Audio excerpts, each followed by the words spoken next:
think that's all I want to say right now. Let's give one more big round of applause and welcome to Chef Wade Birch. Well, thank you for that introduction, Sonny. It's a lot of energy you have. Let's be real. If you cook food, you probably have somebody's cast iron skillet, be it a meemaw or a granny or a nana if you're from the state of Texas. If not, I'm sorry. This is my nana's.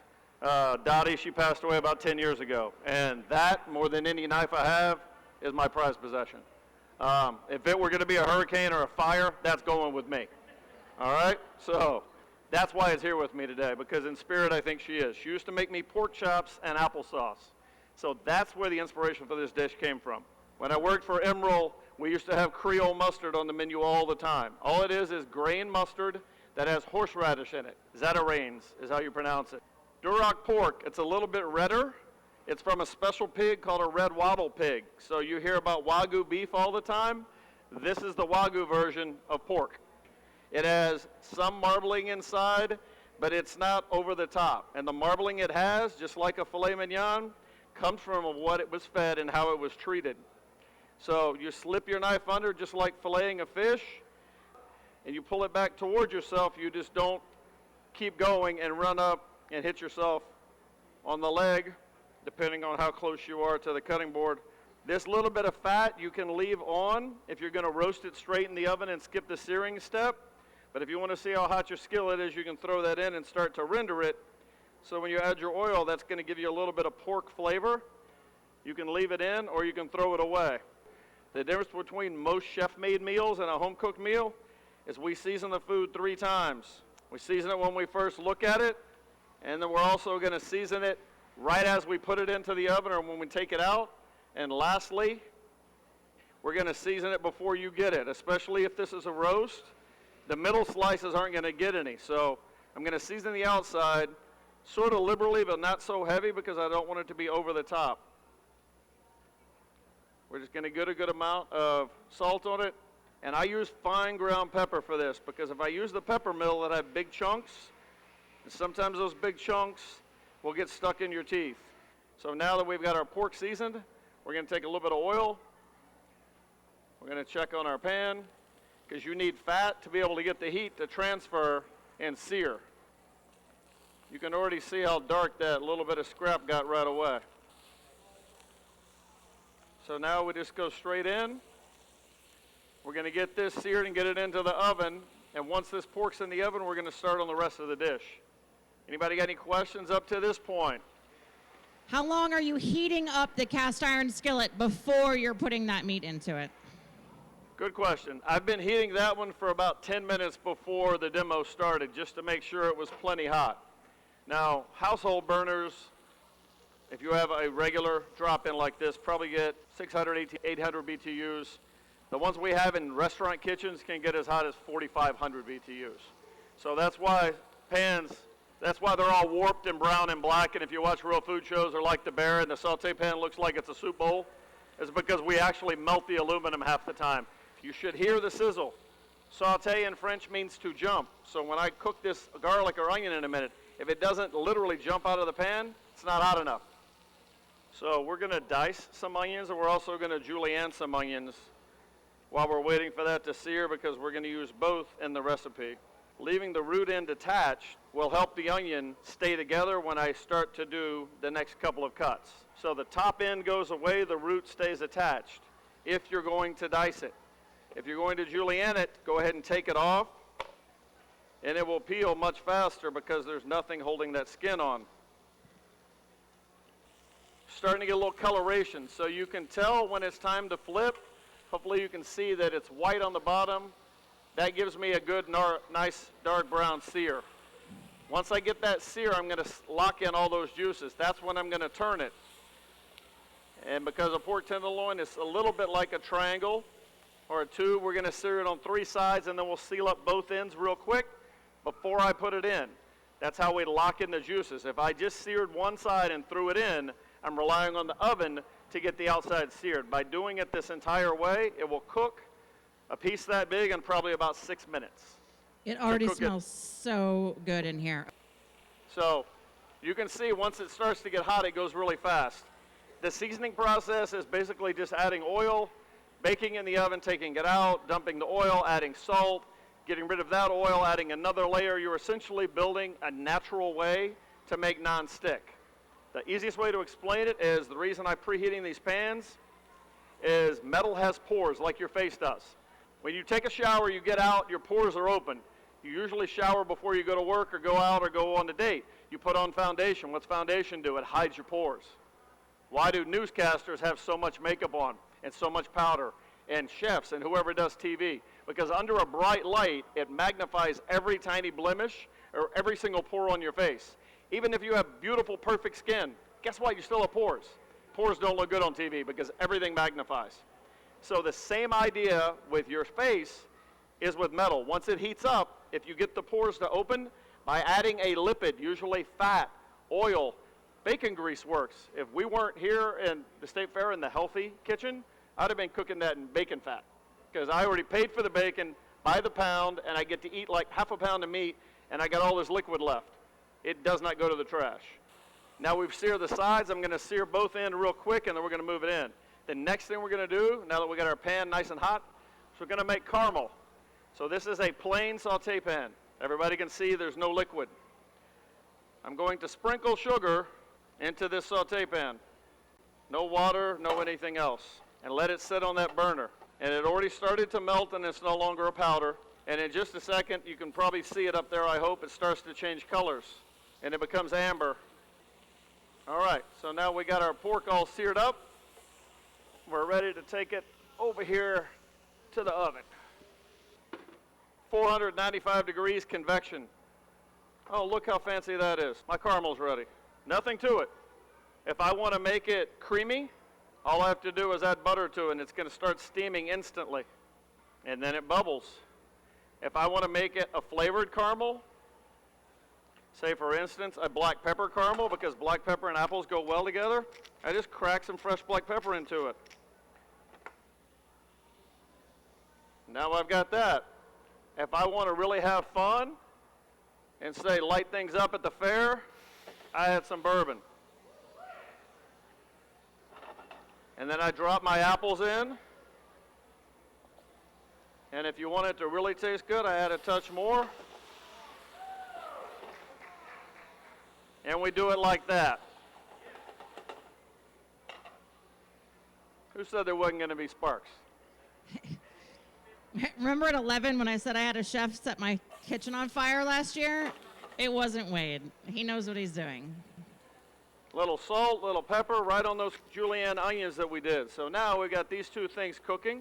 So next, we'll dice an onion. Half an onion, root end still attached.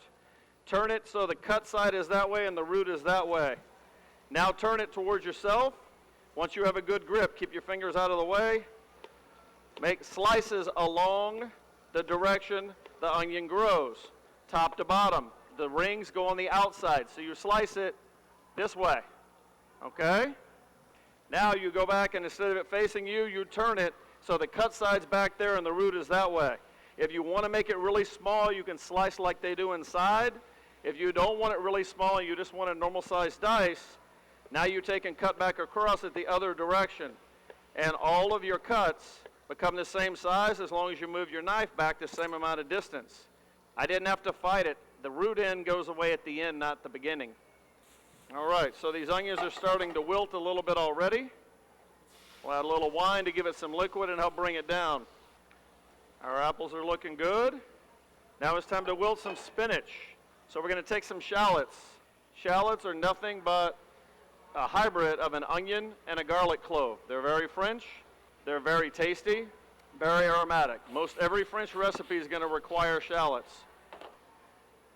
We're going to take a little more oil, and we're going to start wilting this garlic and shallots to be able to make our spinach. So we'll get that going real quick. Any questions at this point? What if we don't have a shallot? What are we going to do instead? Onion is fine. Add a little extra garlic. Do without. It's okay. All right, so onions are braising. Caramel's done. We're starting our sauce. Our pork is getting close. Oh, yeah.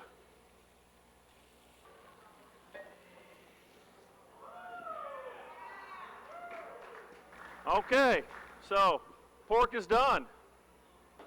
These onions, once they get a little bit softer, are going to be nice for our sauce. So if you want to cook them all the way down, spend like an hour and a half, like for a French onion, go right ahead. They will start to disintegrate. That's not necessary, but it can be done. Next, we're going to add our mustard, start to get some flavor in there. Mustard adds a rich flavor. It also gives a little bit of acid from the vinegar that's in it. That is a lot of mustard. No, I know. I mean, it's like twice as much mustard as I was anticipating. I love it. And then we're going to add our heavy cream. Sorry, I don't do diet food. I will make vegetarian on request, but it's against my inner chef, but I'll do it. So now we're just going to incorporate the mustard. And as you notice, the mustard was really thick, so that much cream is almost necessary to get this to break down and sort of become a paste or a sauce, just like that. If I really wanted to go crazy and I were cooking at home, I'm going to take all these little leftover bits, and I'm going to throw those in and let those melt in. And I'm going to take this out and rest it so it stops cooking in the pan. If I want to go one step further, I have to remember this has been in a 450-degree oven. It's really hot. I can deglaze it with some wine. Taking the wine, I don't know if you can see all the little brown bits that start to come up. This is the best way, as you asked earlier, how do you clean this? Well, for starters, you get all the food out that you can, and acid is the best way to do that. While it's hot, all of this pork goodness, all of this flavor that's in this pan is now being released. It's on a very low flame. It's not on super high. I'm not trying to reduce it. I'm just trying to get it loose.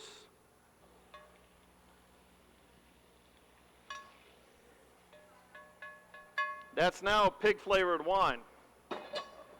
Guess what kind of dish we're making? A pork dish. Where do you think a good spot to put that would be? You paid for it, don't waste it.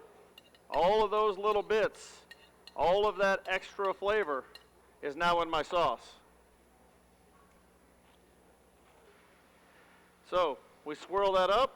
I know it's going to need salt because the cream had 0. The mustard has a little salt, but it's not over the top. So we're going to let that do its thing. Our veggies are starting to cook down, which is beautiful. We're getting the onions and the garlic and the shallots. Now our sauce is almost done. I'm going to put it here where it's warm and let it continue to reduce all by itself. So now 2 of the 3 components are made. So we focus on our spinach. Our pork is resting. Our apples are glazed. I'm going to wilt this onion, garlic, shallot mixture down just a bit more. Get some good color on it. Now we add the butter. The butter's going to bring out more sweetness in there and also create a little bit of moisture and fat in the bottom. Because when I add this much spinach to that little pot, it seems like I'm going to have enough spinach for most of y'all. It's actually not going to be near as much as anyone thinks it will. Little salt on top, and one more pan, because I'm not doing the dishes when I get back. Speaking of getting back, did you want to tell us a little bit about WB's Kitchen and what it is that you do there? And WB's Kitchen, as you mentioned earlier, is to-go only chef-driven gourmet food. So food like this dish was on my opening menu, and it's back for the fall. Change the menu 10 times a year. A couple months of the year, no one's eating or everyone's on vacation. So that's kind of how the whole thing started. The rest is literally history. So this is reduced apple cider that we cooked a gallon of apple cider down to be that much. So what I'm going to do is take that concentrated apple cider and pour it on the apple bourbon caramel to fortify the apple flavor, so you get apple 2 ways. So when you taste that apple, you get the freshness on the inside, because you saw I barely cooked it. You get the concentrated apple flavor that's going to be like apple juice box as a kid on steroids. It'll be like the first time you had a beer or a shot of whiskey. So it'll punch you in the face from the other side, and then the sweetness will come out from the caramel, and then the black pepper will sneak up and tingle and dance on your tongue. So now I took a plain sauteed apple and hopefully gave it layers of flavor. At this point, I've got everything ready to go. Reduced apple, cream sauce, bourbon glazed apples with caramel, wilted spinach, and my shallots and onions and garlic that are in there, and my pork. The pork has rested if my timing is right well enough that as I touch it, a little bit of juice comes out. That's all I lose. If you cook something and there's a lot more liquid on the plate, you didn't sear it. You didn't seal it up. And instead of having that water down my sauce, if I put it back in here and stir it and incorporate it, the flavor goes in. And by the way, that's not blood. That's myoglobin, which is a protein that after all meats are cooked, as they rest, it's enzymes and amino acids. That's what makes things taste juicy. It's not undercooked, okay? It's not raw. It's not blood. Just so we're all clear. So when somebody says, I don't like my steak bloody, that's not what that is. So we have our sauce. We're going to put our spinach down first. We're going to start to build the dish. I like to put it in a little center row. If you don't like this much onion, by all means, you don't need to. I just think it adds an extra flavor element. So now we're going to add our sauce.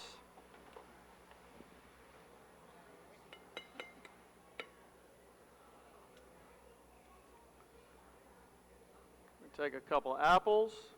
Okay, speaking of those apples, what type of apple should we use? Those are Gala apples. You can use Fiji. You can use whichever you prefer. I like red apples. Green, I think, are a little too tart. All right, so that apple kind of holds it in place. And then we stand a couple more up. And then if we like to, we just take a little bit of drizzle with our reduced apple.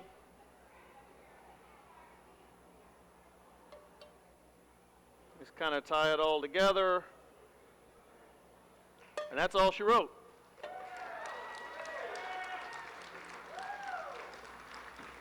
Oh my goodness, that's gorgeous.